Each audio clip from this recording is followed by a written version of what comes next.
Our weary adventurers continued on their journey throughout the night.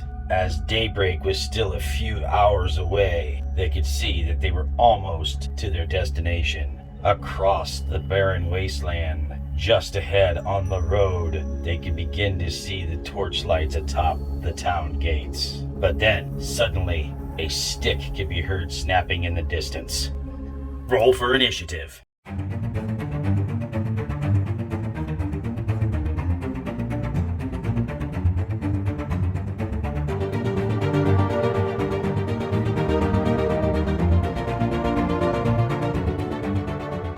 How's it going out there, my GMs, DMs, and adventurers alike? It's Tabletop Dad, and today we're going to step outside of the magic world and into the RPG tabletop. That's right, we've got an order here from Origin Miniatures. As you can see, this is the Enemy Minions Battle Pack of 36 unpainted miniatures that included a protective case. All of this for $49.99 with free shipping and free returns from Amazon Prime. So, we're going to take a look at these and see how they compare to other minis and see if this is a good value or not. Although, before I jump into the review of this product, I do want to take a minute and remind everybody of our last video that I will put a link up there to, which was our 75 subscriber giveaway announcement. Yep, we reached our 75 mark and we're well on our way to our 100 subscriber giveaway as well. Now, I will be drawing our winner 1 week from the release of that video, which was Sunday night. So this coming Sunday, April 11th, in the evening, we will find out who our winner is of this awesome Time Spiral Remastered 15-card Giraffe Booster. That was the last of the ones in the box from my local game store that I got. And if you missed that video where I opened the other 5, like I said, I will put a link to it up there. You know, this pack here could have some spicy meatballs in it.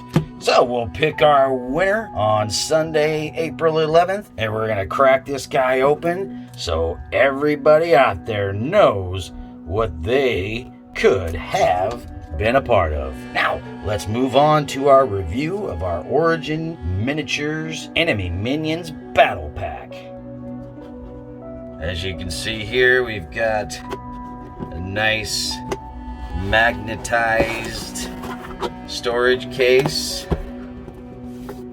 Pretty heavy duty weight, finished heavy cardstock. And as you open it up, it is completely lined on the top and sectioned on the bottom for our 36 minis.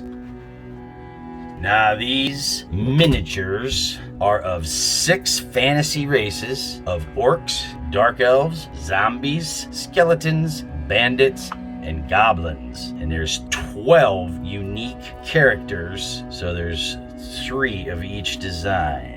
Let's take a look at our first one here. Let's just start in the upper left-hand corner, shall we? All right, we've got ourselves a skeleton archer. Pretty good scale, pretty good detailing. Not a whole lot of mold overflow or extras. They do come on a circular base. And for scale, 4 of these squares are 1 inch. So this is exactly a 1 inch diameter circle. So cool. For comparison and detail, I also have an actual Wizards of the Coast finish painted miniature here. This particular one is a Dragonborn fighter. And you can see he's fairly detailed. Decent mass-produced paint job on him. Could use a wash to dull down some of the gloss. But to have them side by side, once this guy's painted up, he's not too all that different. This one is out of a little bit more rigid resin, where these are more of a plastic or rubberized plastic, which is actually good for DMs like myself who run games a lot of times with children, so you're not worried about dropping them or getting them knocked over, things like that. So alright, so that's the comparison there to the actual Wizards of the Coast mini. And I do happen to have just a random toy mini for like the fantasy tub sets you can buy for kids to play with. And now you can see the scale difference on these.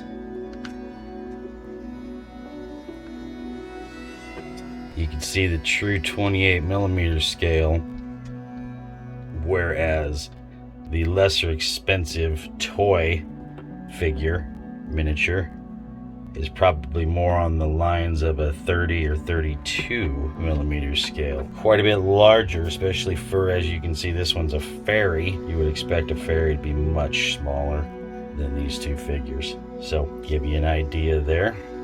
So far, so good. All right, we're gonna set those right up there. We're gonna move on and take another look. Now the foam,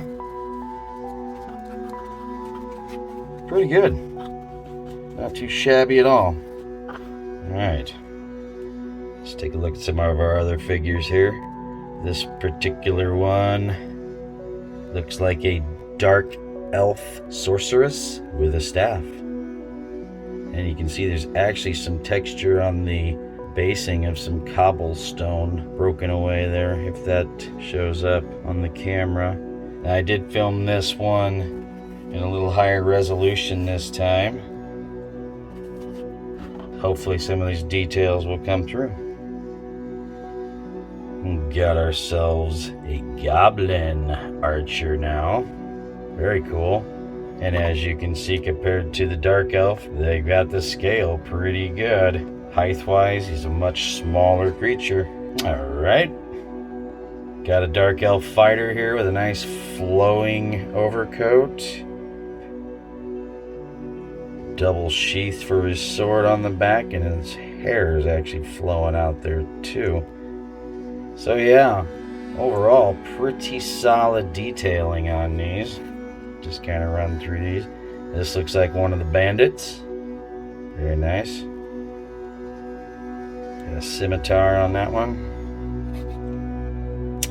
Goblin pikeman looks like.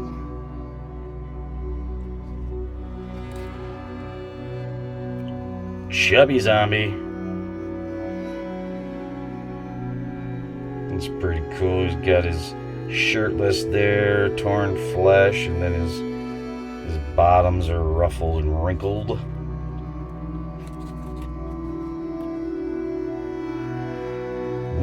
That looks like it's a nice orc axeman with a battle axe. Very cool on his armor plating here. Details on the face. Yeah, not too bad at all. $49.99. Alright, another one of our bandits. Wood shield. Looks like he's got a miniature handheld crossbow and then also a dagger as a sidearm.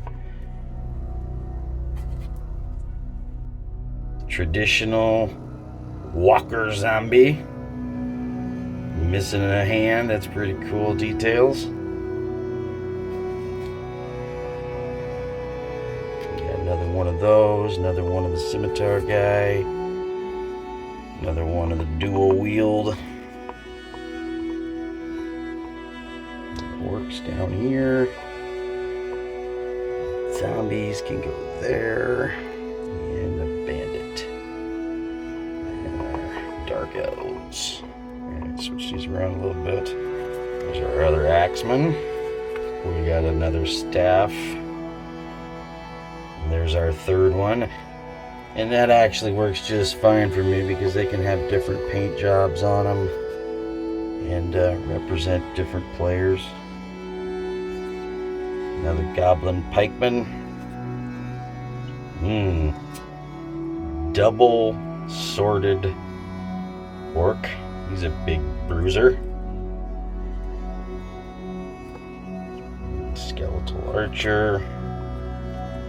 That's our last Goblin Pikeman. Our last Dark Elf. There's another Bandit. There's our Crossbow Goblin. Trying to find some new design here. Alright. Looks like we got a Skeletal Warrior here. He's got a small shield and a single sword. And he's still wearing a little bit of armor when he was not an undead being. Handless Walker Zombie again. Goblin Bowman. Double Sworded Orc. Two more chubby zombies. Another Double Sworded Orc. Shield Wielding Bandit. Our last Axeman. And there you go. Alright, so yeah. We've got 12 unique designs, and there's 3 of each of them, so very cool. Once these are painted up, I think these will do very well for anybody's game. The case is a good value. Miniatures are a good value, I think. Unpainted miniature coming in at $1.39 a piece, not counting any value on the case. So call them $1 a piece, and then the case has a value of about $13. I am thoroughly impressed with this. I would recommend it to anyone who's looking to expand their miniatures collection, especially if you enjoy painting them. If you don't, there are some other varieties available of pre-painted ones like you see here. These are a little bit more expensive from Wizards of the Coast, but on Amazon they also have some painted variety ones as well. So overall value on this product, getting any kind of miniature for $1 a piece is doing very well, and I really do like this case. Whether or not, maybe I'll put some of my more expensive miniatures in the case to help preserve them and keep these in a handmade case. Maybe I'll make a video of making a travel case. I don't know if I did mention, but this is magnet closure on the lid, so it does grab the front of it. So that's another huge positive too. So, alright, just a quick video today. I thought I'd get something out there for everybody. Alright, I got them all back nestled snug in their beds, organized by design this time around. One thing I do want to note, that I guess the one and only drawback that I think I have to this package is that there is actually only the one design that features a female character, and that is the Dark Elf Sorceress with the staff. I think if they would have mixed in even 2 other designs at minimum to give us a total of 9 female characters, I'd have to give this product a solid A. For value and playability and quality and detail, Tabletop Dad would give it an A if it had the proper mix of men versus women characters. So, that being said, with it as it is, I am going to grade this product at an A-. Thanks for watching this video from Tabletop Dad. Have fun playing your tabletop games. Go out and grab some new miniatures. Go to town. Enjoy this wonderful spring weather we have, and God bless.